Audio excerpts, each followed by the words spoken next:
Awkwafina made headlines last year after critics blasted the Shanghai and Legend of the Ten Rings star for having a history of appropriating Black culture and using Blaccent, but being vocal about her refusal to use an Asian accent while on screen. So the Marvel star is now facing backlash because she ended up being nominated for an NAACP Image Award.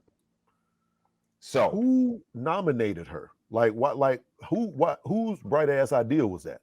NAACP folk. Yeah. They said we gonna nominate her and we good. And I want to say, didn't she win? Didn't she win the award? I don't know. I didn't see. I didn't watch it. Did she win the award? I don't know. Well, I mean, but let's talk about the backlash. Like, is it appropriate? Is it fair? Is it fair to be like, ooh, Awkwafina, you be using Blaccent all the time. Why you got an issue using an Asian accent? And ooh, you shouldn't be nominated for an NAACP Image Award, even though NAACP wasn't founded by Black folk.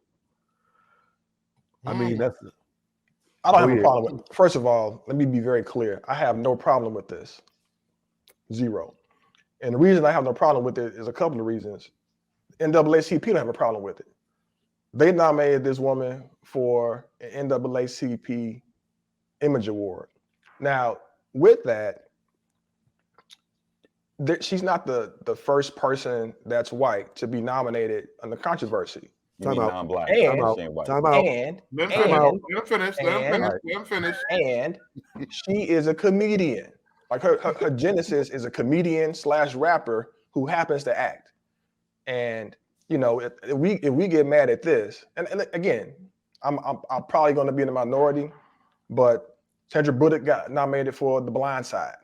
Should that be in the ladies? Should she get NAACP Image Award because she was in The Blind Side? Two totally Emma Stone different situations. And what's the girl's name? Bryce Dallas Howard for The Help. They were nominated too. People got problems with them. Some research. Justin Timberlake got nominated for The Social Network, and this is after Janet Jackson. People got a problem with that? Yes. Nope. People be picking and choosing when they got problems. Exactly. I want to hear my comment. That's my problem. All right, so let John go, and then I want to hear your comment, Neil. John, what do you got to say? I wanted to point out, KG said that Awkwafina was white. No, she is not. I didn't say she was white. No, you said other white people, but it could be other non-black people. How about that? Okay. Well, let's clarify that point. Yeah. But I feel like people kind of want it both ways. Like people want black people to be accepted and really respond poorly when like black people get emulated. It makes us feel weird. And we're like, it's like we have a weird double consciousness about that. We like how we act, but when other people act like us, like they're trying to be like us, it throws us off. That's how Eminem got it, Awkwafina, whatever. I don't know how she got nominated for an NAACP Image Award. I'm surprised to hear about Justin Timberlake and all that, KG doing research. But in the end, I feel like she is paying homage. You know what I'm saying? But it is an act. You know what I'm saying? She takes it on and puts it off. You know what I'm saying? It's an act. But a whole lot of people do that. You know, it is what it is, in my opinion. Neil. And I gotta say something. This is Neil talking. Neil talking. Not Ra, not Keltrick, not John. Okay. Fuck the NAACP for what it stands for now. Wow. What it stands for now. What it stood for back in the day. Wow, son. Listen. I'll say it again. We canceled. That's why I said this is Neil talking. Whoa. I want to be totally clear. This is Neil talking. So if I'm blacklisted and I'm the black sheep and I got snipers out my window afterwards, it's Neil. So hear what I'm saying. Fuck the NAACP, what it stands for now. What it stood for back in the days and the pride and the culture that they had with it. Yes. But I saw somebody's quote that I totally agreed with. According, like not in Black History Month. Listen, I saw somebody's quote, I think it was L's, and I totally agree. Everybody's black now in the NAACP's eyes. So fuck it. Everybody's black. So if that's the route now, hey, go ahead. You can have it. I'll say this too, man. The chick is from New York, right? Who? And Awkwafina. Awkwafina? Okay. Yeah. And we know that people are typically a manifestation of their environment, right? So you get black people who go to school, go to white schools, and then they get accused in the hood of talking white. And you get a chick like this, who's of Asian descent, who grows up in the biggest cultural melting pot in the world. And now that she has she's evolved and she's making money, doing movies and whatever, and she's on a bigger platform, bigger stage. Now she gets accused of saying, she's, what is it, AAVE, accused of using African-American vernacular English. Did some research, y'all. Can she say the N-word or not? Can she say the N-word? Of course not. But she. I don't say the N-word. Go ahead, Rob. All right, so here's the deal. All right, so I look at it like there's context here. Coming out of New York, coming out of Queens, she went to high school at LaGuardia. Neil, you know LaGuardia, Fiorello LaGuardia in New York City. That's the Fame School, a school that the show Fame and the movie Fame is based on. She had always been in the arts, has always been in hip hop. Hip hop has a culture. Hip hop has a culture. B-boy, graffiti, MC, DJ. Like that's the culture.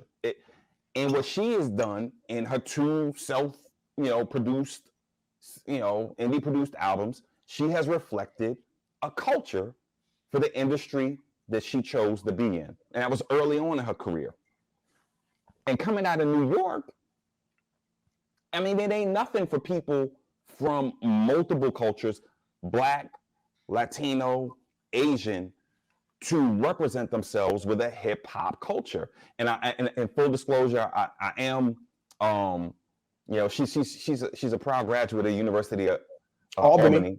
She's a Great Dane, like myself. You know what I'm saying? So I understand what that looks like, and it's not like, because people won't have an issue when white folk do it solely for entertainment purposes. No one had an issue when Billy Crystal be talking in a Blaccent. No one had an issue when George Carlin does it. No one has an issue when Robin Williams, God rest both of their souls, was doing it. You know what I'm saying? All of a sudden, when this little Asian girl blows up, now everybody got a problem with her being, it's the platform, exploiting. And on that Asian piece, like she didn't want to exploit an Asian accent. She didn't learn Mandarin until it was like 2006, 2008. So it's not like she grew up speaking Chinese with a Chinese accent, and only one parent was Chinese, the other was Korean. So she grew up out of a cultural context, which for me makes it legitimate for her to represent herself in the way she did. I don't got a problem with it. Yeah. And black folk be picking and choosing who they want to have an issue with, and I don't like that inconsistency. We only have so much bandwidth. You know what I'm saying? There's only so many fights you can pick. Man, everybody just want to be welcoming to everybody. Can't we all get along? Fuck no, we all can't get along. No. Can't we all share? Come on. What does it have to do with anything? So I'm just saying, like, come on. I'm just saying, like, we gonna welcome everybody into everything. Like, so certain things don't have no merit. Zeno disagrees with me. I'm sorry, Zeno. All right, it is this is going to be an interesting season 2. I'll say this. I'll say this to wrap this up. She is who she is. Some people who they are. Let's get the fuck. Let's move the fuck on. And you know what I said too? No. Put a button in it. That's it. That's it. We good. Straight to the podcast. Yeah. That's what we mean by that. So yeah, if you are mad about that and you in the AXO tournament, don't blame that on John. AXO had nothing to do with that. That's strictly Neil.